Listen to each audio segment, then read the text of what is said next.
one of the conversations that you and I have a lot is that what are the mistakes that families are making? What are the mistakes that students are making with the entire application process? Actually, even before the application process, the process of choosing the right fit, researching those universities. I know you work a lot, Joanna, with students around that. In fact, probably one of the reasons why you created the U.S. College Expo was to bring U.S. colleges and universities in the same room as students and families so that they can start that relationship building, because it is a journey when you're finding your future.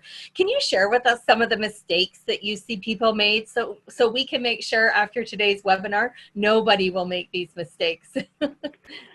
Well, there are a lot. As it pertains to the U.S. College Expo, the reason why it exists and it's in the spring is to give our Canadian students that lead time to be able to understand this daunting process. So over 4,000 options in the United States.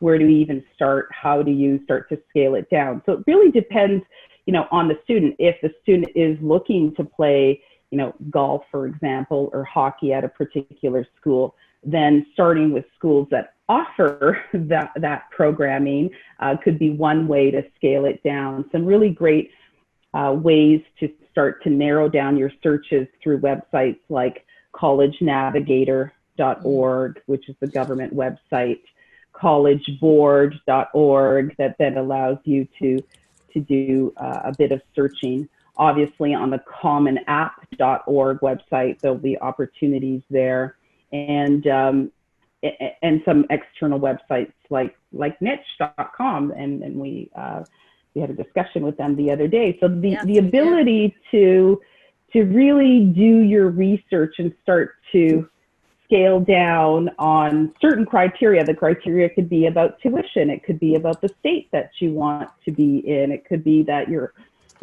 aunt lives in Florida, so that's where you're starting. So as a family, as you start to look at that and start to narrow down your choices, that becomes important. So then you can hone in on what those particular schools and colleges are requiring for admissions.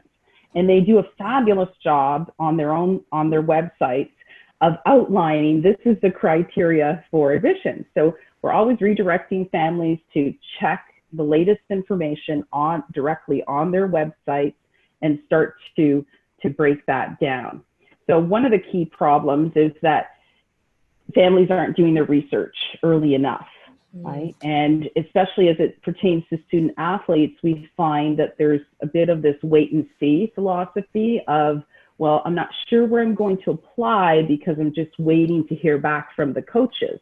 Well, that's a whole other discussion. Like through NCAA eligibility, there are discussions around when can coaches speak to you, when can they not speak to you. And so if you're playing that wait and see game, you may find yourself running out of time.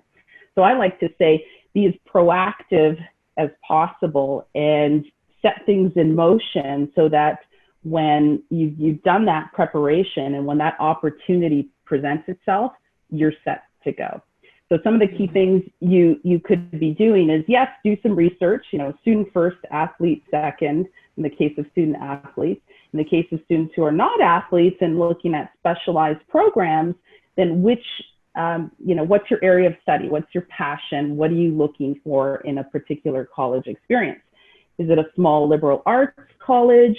Do you want to have that FaceTime, which is super difficult right now, but in-person FaceTime with your professors, and in anticipation that you're going to build these strong relationships that will then help you when you go off to graduate school? Yeah. Like, what's your why? Like, why are you doing this, right? Mm-hmm. And knowing that you're setting yourself up for that overall success, and that's really what's important. So timelines are critical, and setting yourself up for the opportunity should it come. So being as proactive as possible. So if you're thinking about a U.S. college, no one's ever sure. Like, even when you go through the process and you reach that final decision stage, you may or may not decide to take that route. But you need to take the action steps towards that in order to successfully apply. Yeah. Yeah. Brilliant. Brilliant. Yes, I mean, some of the, basically on timelines, that's what we're seeing, is that there's just starting too late. They say things like, well, you know, we're not going to write the SAT just yet. We need to complete calculus at school, which again is a myth. And so does a student have the content knowledge that they need to be able to transfer that content knowledge into a test taking situation? And that's just like training to play the piano or play a sport. So the ability to understand that the earlier that they start to build these skills, you know, the more successful that they'll be in terms of the application process. The same is true of, we had so many families, Charmaine, as you know, this week we ran a session on virtual volunteering, and there's been so much interest around that. So you know, what is it that my children could be doing? Not to check off boxes on an application. That's not why we want you to consider virtual volunteering.